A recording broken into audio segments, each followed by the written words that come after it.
نحمده ونصلي علی رسوله الکریم اما بعد۔ مسجد نبوی میں اور بیت اللہ میں 10 رکعت تراویح ہو رہی ہے۔ پہلے 20 رکعت ہوا کرتے تھے، اب 10 رکعت ہو رہی ہے۔ جو لوگ حنفی ہیں، جو 20 رکعت پڑھنے ہیں، جو 20 رکعت سمجھتے ہیں کہ تراویح ہے، ان کو بڑی پریشانی ہے۔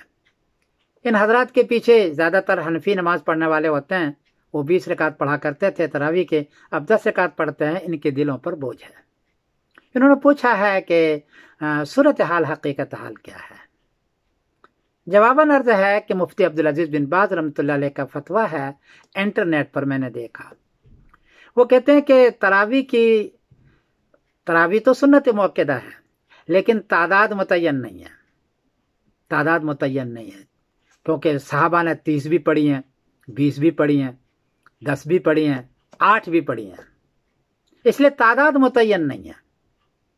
اور آگے انہوں نے زور دیا ہے کہ 10 رکعت 8 رکعت تراویح یا 10 رکعت تراویح ہے، اور انہوں نے یہ استدلال کیا اس حدیث سے۔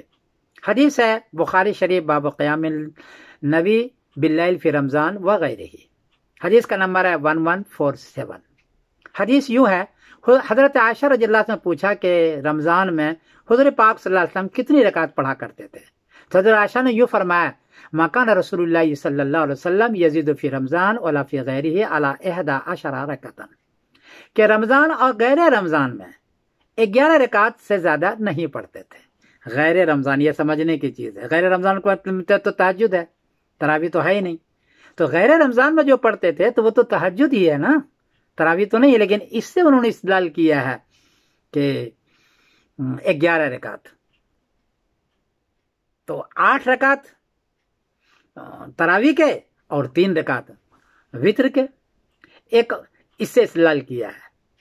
دوسری حدیث ہے حضرت عائشہ ہی کی ہے، کانت صلاۃ رسول اللہ صلی اللہ علیہ وسلم من اللیل 10 رکعات ویوتر بسجدۃ، حضور پاک صلی اللہ علیہ وسلم رات کو 10 رکعت پڑھا کرتے تھے اور وتر پڑھتے تھے 1 رکعت۔ مسلم شریف کی حدیث ہے، حدیث کا نمبر ہے 738، اور ابو داؤد شریف میں ہے 1334، اور باب ہے مسلم شریف میں باب صلاۃ اللیل و عدد رکعاتہا۔ خود اندازہ لگائیں کہ اس سے بھی استدلال کیا حضرت مفتی عبدالعزیز بن باز نے، لیکن آپ خود دیکھیں کہ یہ صلاۃ اللیل و عدد رکعاتہا یہ تراویح نہیں ہے، تہجد ہے۔ وہ فرماتے ہیں کہ یہی تراویح ہے۔ تیسری حدیث اور ہے، حضرت ابی بن کعب رضی اللہ تعالیٰ عنہ نے عورتوں کو نماز پڑھائی ہے، یہ حدیث ہے ابن حبان میں، اور حدیث کا نمبر ہے 2549۔ انہوں نے فرمایا نبی کریم کے سامنے کہ میں نے عورتوں کو نماز پڑھایا، جو نہیں پڑھ سکتے تھے تو ہم نے 8 رکعت پڑھائی، تو حضور پاک صلی اللہ علیہ وسلم کچھ بولے نہیں، لیکن یہ عورتوں کا ہے۔ ہاں، یہ ہے ان کا استدلال۔ حنفیہ کا استدلال کیا ہے؟ حنفیہ کیوں پڑھتے ہیں 20 رکعت؟ ایک تو حدیث ہے، حدیث ہے عن ابن عباس ان رسول اللہ صلی اللہ علیہ وسلم کان یصلی فی رمضان 20 رکعۃ والوتر، مسند ابن شیبہ میں ہے بابو کم یصلی فی رمضان من رکعۃ، حدیث کا نمبر ہے 7692۔ اس میں باضابطہ حدیث ہے کہ حضور پاک صلی اللہ علیہ وسلم 20 رکعت نماز پڑھتے تھے۔ حالانکہ بخاری شریف میں ایک حدیث اور ہے کہ 4 دن آپ نے نماز پڑھی، کتنی تعداد تھی تراویح کی، وہاں اس کا ذکر نہیں ہے، وہاں تعداد کا ذکر نہیں ہے، لیکن یہاں ہے کہ آپ صلی اللہ علیہ وسلم 20 رکعت پڑھتے تھے۔ ایک تو یہ حدیث ہے، دوسری حضرت علی کا حکم ہے، یہ قول صحابی سمجھ لو، ان علی امر رجلا یصلی بہم فی رمضان 20 رکعۃ، حضرت علی حکم دیا کرتے تھے کہ 20 رکعت پڑھے، یہ مسند ابن شیبہ میں 7681۔ حضرت عمر رضی اللہ تعالیٰ عنہ کی بھی ہے، ان عمر ابن خطاب امر رجلا یصلی بہم 20 رکعۃ، کہ عمر رضی اللہ تعالیٰ عنہ لوگوں کو حکم دیتے تھے،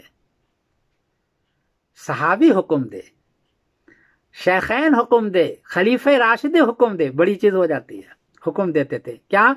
یصلی بہم 20 رکعۃ، مسند ابن شیبہ 7682۔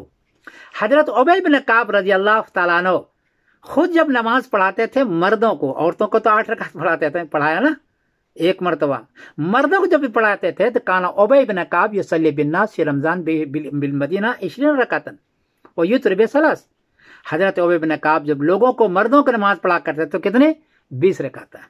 کہاں؟ مدینہ میں. حدیث کا نمبر ہے 7684 مصنف ابن شیبہ. ابن ابی ملیکہ رضی اللہ تعالیٰ عنہ وہ بھی یصلی بنا فی رمضان 20 رکعتن، کہ ابن ابی ملیکہ رضی اللہ تعالیٰ عنہ جب نماز پڑھایا کرتے تھے وہ بھی 20 رکعت پڑھاتے تھے.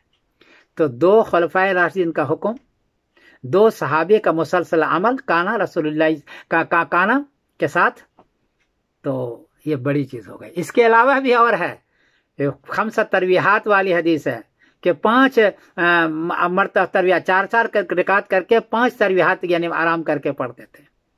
اس سے حنفیہ کا استدلال ہے کہ تراویح کی تعداد بہتر ہے کہ 20 رکعت ہو، کیونکہ صحابی کا عمل صحابی کا حکم ہے. اس لیے اہل حرم سے میری گزارش ہے کہ چونکہ وہاں بہت سارے حنفیہ ہوتے ہیں تو وہ ان کی رعایت کرتے ہوئے، چونکہ حدیث بھی ہے، قول صحابی بھی ہے، حکم صحابی بھی ہے، اس پر عمل کیا جائے تو بہتر ہے. دوسرا مشورہ یہ دے دوں کہ جو لوگ حنفی حضرات انڈیا، پاکستان، بنگلہ دیش اور جگہ پر 20 رکعت پڑھا کرتے ہیں تو وہ چھوڑا نہیں، وہ نہ چھوڑا، اس لیے کہ صحابی کا عمل ہے، حضور کا خود کا عمل ہے اور حدیث سے ثابت ہے، چھوڑا نہیں. تو اس پر دوام کریں اور پریشان ہونے کی ضرورت نہیں ہے. ان حضرات کے لیے بھی کوشش کریں، محنتیں کریں کہ یہ حضرات پڑھیں، 20 رکعت کریں ہماری رعایت میں، کوشش محنتیں کریں، اور لیکن اپنی چیز کو نہ چھوڑیں، اس لیے کہ حدیث سے ثابت ہے. ایک عجیب بات بتا دوں، میں نے ہدایت کے شروحات لکھی اور اس پر حدیث سیٹ کیا تو پتہ چلا کہ حنفیت کا مسلک اکثر جگہ پر احتیاط پر ہے. یہاں بھی دیکھو 20 رکعت احتیاط پر ہے، یہاں بھی دیکھو 20 رکعت احتیاط پر ہے، اکثر جگہ احتیاط پر. بعض جگہ حدیث نہیں ملتی، مجھے پتہ ہے.